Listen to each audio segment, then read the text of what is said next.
Pernyataan juru bicara Kementerian Kesehatan, Dr. Ashraf Al-Qudra, pada hari ke-68 agresi brutal di jalur Gaza. Selama beberapa jam terakhir, pasukan pendudukan Israel melakukan 16 pembantaian dan kejahatan genosida sistematis di seluruh wilayah jalur Gaza. 196 korban tewas dan 499 korban luka tiba di rumah sakit dalam beberapa jam terakhir, dan sejumlah besar korban masih berada di bawah reruntuhan dan di jalanan. Jumlah korban agresi Israel telah meningkat menjadi 18,608 orang yang mati syahid dan 50,594 orang terluka sejak tanggal 7 Oktober lalu. Pasukan pendudukan Israel menahan sejumlah personel medis, dipimpin oleh Direktur Rumah Sakit Kamal Adwan, Dr. Ahmed Al-Kahlot, untuk diinterogasi di bawah penyiksaan dan tidak diberi makanan dan minuman. Mereka melepaskan beberapa dari tawanan itu dan kemudian melepaskan tembakan pada mereka, yang menyebabkan cederanya 5 staf, yang terluka, dan pengungsi. Pasukan pendudukan memperketat pengepungan dan menargetkan rumah sakit Kamal Adwan, menembaki kamar pasien dan halaman, serta tidak memberi mereka air, makanan, dan listrik. Kami khawatir akan kematian 12 anak di perawatan anak akibat meninggalkan mereka tanpa susu dan peralatan pendukung kehidupan.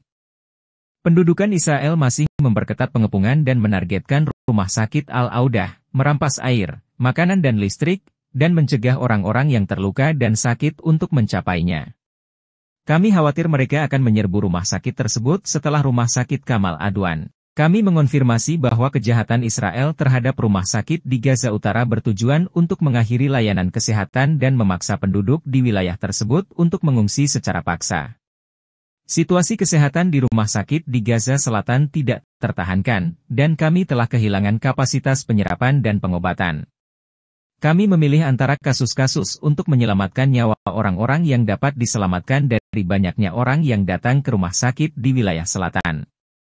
Kami mengimbau lembaga-lembaga internasional untuk mendukung mereka dengan obat-obatan, bahan medis habis pakai, bahan bakar, dan tim medis khusus. Penjajahan Israel sejak awal agresi, menyiksa 38 petugas kesehatan, dipimpin oleh Dr. Muhammad Abu Salamia, Direktur Jenderal Kompleks Medis Al-Shifa, dalam kondisi interogasi yang tidak manusiawi di bawah penyiksaan dan kelaparan. Agresi Israel terhadap sistem kesehatan menyebabkan kematian 300 petugas kesehatan dan hancurnya 102 ambulans. Kami memuji gerakan rakyat dan serikat buruh di sejumlah negara yang menuntut diakhirinya agresi dan penargetan sistem kesehatan. Dan kami menyerukan lembaga-lembaga kesehatan di seluruh dunia untuk mengadakan kegiatan Pekan Solidaritas dengan sektor kesehatan di Gaza. 491 orang terluka, dan termasuk hanya 214 pasien, meninggalkan jalur Gaza sejak awal agresi, dan jumlah ini mewakili kurang dari 1% dari total korban luka. Artinya, mekanisme pendataan dan penyeberangan yang digunakan berakibat fatal bagi yang terluka, karena banyaknya korban luka. Mereka yang namanya disetujui setelah sekian lama telah meninggal dunia. Maka kami menghimbau semua pihak terkait untuk mencari mekanisme pengobatan yang efektif di luar negeri untuk menyelamatkan nyawa korban luka. Kementerian Kesehatan mengumumkan bahwa vaksinasi anak-anak telah habis total, yang akan menyebabkan dampak buruk terhadap kesehatan anak-anak dan penyebaran penyakit, terutama di antara para pengungsi di pusat-pusat penampungan yang penuh sesak. Kami menyerukan kepada lembaga-lembaga internasional untuk segera melakukan intervensi guna menyediakan kebutuhan yang diperlukan seperti vaksinasi dan memastikan akses mereka ke seluruh wilayah jalur Gaza untuk mencegah bencana. Situasi kesehatan dan kemanusiaan di pusat-pusat dan tempat-tempat penampungan sangat fatal akibat penyebaran epidemi, penyakit menular, kekurangan gizi, dan kurangnya air minum serta kebersihan pribadi. Tim kesehatan memantau 327.000 kasus penyakit menular yang datang ke puskesmas dari tempat penampungan. Dan jumlah tersebut merupakan jumlah yang mampu menjangkau puskesmas, dan kemungkinan jumlahnya jauh lebih tinggi. Kami menyerukan kepada lembaga-lembaga internasional untuk menemukan mekanisme yang efektif untuk menyediakan kebutuhan hidup dan kesehatan serta layanan kesehatan di pusat-pusat penampungan, terutama bagi perempuan hamil, anak-anak, orang yang sakit kronis, dan orang yang terluka.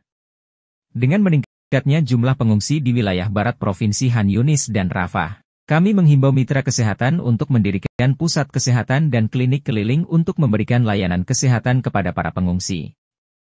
Pendudukan Israel masih memperketat pembatasan dan mengendalikan masuknya bantuan medis dan menggunakannya sebagai senjata untuk membunuh yang terluka dan sakit. Kami menuntut penyediaan koridor kemanusiaan yang aman yang menjamin aliran pasokan medis dan bahan bakar serta kedatangan mereka ke seluruh rumah sakit di jalur Gaza. Kami menyerukan kepada lembaga-lembaga internasional untuk segera melakukan intervensi guna menyediakan kebutuhan medis dan bahan bakar untuk mengoperasikan kompleks medis Al-Shifa, yang merupakan satu-satunya tempat perlindungan bagi mereka yang terluka, sakit, bersalin, dan anak-anak setelah rumah sakit di Gaza Utara tidak berfungsi lagi. Kami menyerukan semua negara dan lembaga internasional untuk mendirikan rumah sakit lapangan di Gaza Utara.